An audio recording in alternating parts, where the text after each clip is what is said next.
निराशा जब भी जीवन में आती है, तब हम खुद को लोगों से दूर करने लगते हैं। लेकिन इससे इसका समाधान नहीं होता, बल्कि धीरे धीरे निराश रहना हमारी आदत बन जाती है। इसलिए जीवन को आगे बढ़ने से कभी नहीं रोकना चाहिए। एक समय की बात है, शेखर नाम का एक व्यक्ति नए शहर में आया था। वह अपने लिए एक किराए का मकान ढूंढ रहा था। तभी उसकी नजर एक मकान पर पड़ी और उसने दरवाजा खटखटाया। मकान मालिक ने दरवाजा खोला और पूछा, कौन हो तुम, क्या चाहिए? शेखर ने कहा, मुझे किराए के लिए कमरा चाहिए, क्या आपके घर में कोई कमरा खाली है? मकान मालिक ने कहा, हाँ बिल्कुल। मकान मालिक ने उसे अंदर आने को कहा और उसे एक कमरा दिखा दिया। शेखर को वह कमरा पसंद आ गया और वह अपना सामान लेकर वही शिफ्ट हो गया। शेखर एक बार रेलिंग पर था, उसकी नजर उसके बगल वाले कमरे पर गई। शेखर ने मकान मालिक से पूछा, यह बगल वाला कमरा भी खाली है क्या? मकान मालिक ने कहा, यह कमरा खाली नहीं है, यहाँ पर एक चित्रकार रहता है। शेखर बोला, ओह अच्छा। मकान मालिक बोला, क्या बताऊं, बेचारा यूं ही भटक रहा था। मैंने पूछा तो कहने लगा, मेरे माँ बाप बचपन से ही नहीं है, मेरा आखिरी सहारा मेरी प्रेमिका थी, लेकिन वह मुझे छोड़कर चली गई। मेरा इस दुनिया में अब कोई नहीं है। तब से यह मेरे साथ है। सुबह शाम मैं इसे भोजन दे देता हूँ।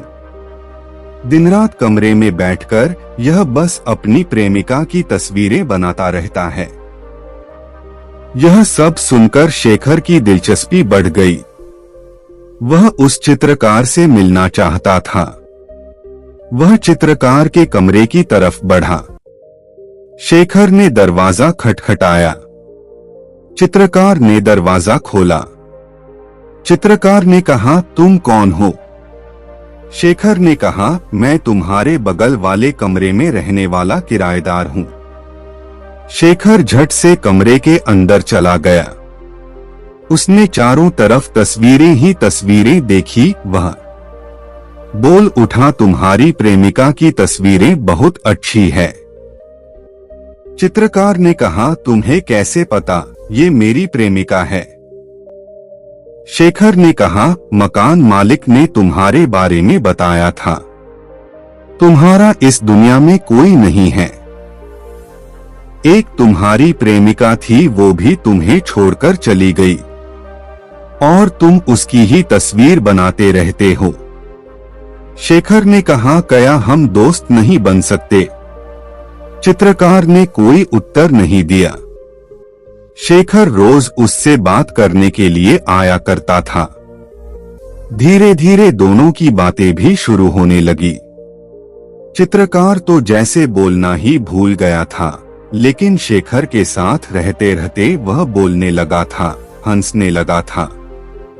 लेकिन फिर भी उसकी दुनिया उस कमरे की चार दीवारें और अपनी प्रेमिका की तस्वीरों तक सीमित थी।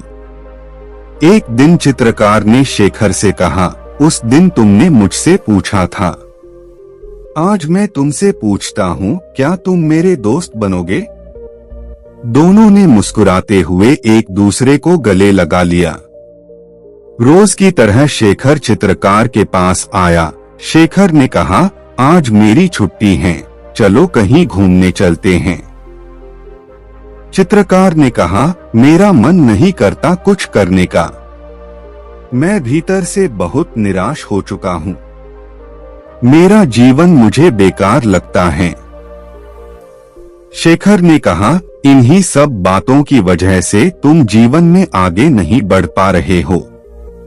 अरे तुम अभी जवान हो, क्यों ऐसे एक कमरे में बैठे रहते हो? मैं एक बात कहूं, अगर तुम बुरा ना मानो तो। चित्रकार ने कहा, हाँ कहो। शेखर ने कहा, तुम यहाँ बिना पैसे दिए कब से रह रहे हो? तुम्हें अच्छा लगता है मुफ्त में रहना? यह सुनकर चित्रकार की आंखें झुक गई। उसे आत्मग्लानि महसूस हो रही थी। चित्रकार ने कहा, मैं क्या करूं? लंबे समय से एक ही कमरे में रहने की मुझे आदत हो गई है, अब मुझे कैसे कोई काम मिलेगा? शेखर बोला, तुम बहुत अच्छे चित्र बनाते हो। यहाँ से तुम्हें नई शुरुआत करनी है।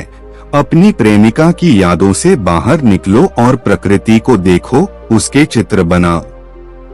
कैसे तुम जीवन में आगे बढ़ जाओगे और धीरे धीरे तुम्हारा दुख पीछे छूट जाएगा, तुम्हें पता भी नहीं चलेगा। शेखर की यह बात चित्रकार के दिल में उतर गई। यह सुनते ही वह कमरे से बाहर निकला और आसमान की तरफ देखने लगा।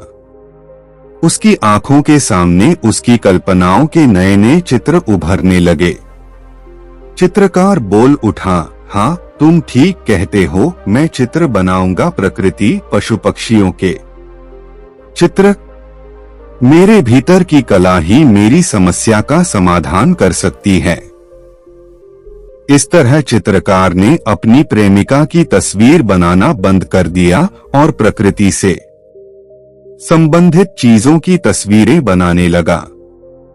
तस्वीर बनाते बनाते वह बहुत निपुण हो गया। उसने अपनी तस्वीरों को बेचना शुरू कर दिया। धीरे धीरे उसके पास पैसे आने लगे। अब वह लोगों से मिलने से नहीं कतराता था। आहिस्ता आहिस्ता उसकी निराशा जाती रही और वह खुश रहने लगा। चित्रकार ने शेखर का धन्यवाद किया क्योंकि उसको उसके गम से निकालने वाला वही था। इस कहानी से हमें यह शिक्षा मिलती है कि किसी गम के चलते हमें अपनी जिंदगी को नहीं रोकना चाहिए। यदि हम खुद को कष्ट देंगे तो जीवन भी हमसे नाराज हो जाता है। इसलिए कहा भी गया है, जीवन आगे बढ़ते रहने का नाम है।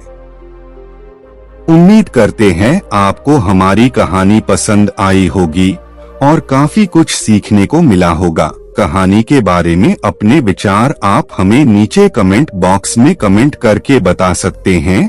बाकी अगर यह कहानी आपको अच्छी लगी हो तो इस वीडियो को लाइक करें और चैनल को सब्सक्राइब जरूर करें। तो मिलते हैं अगली वीडियो में, तब तक अपना ख्याल रखना। धन्यवाद।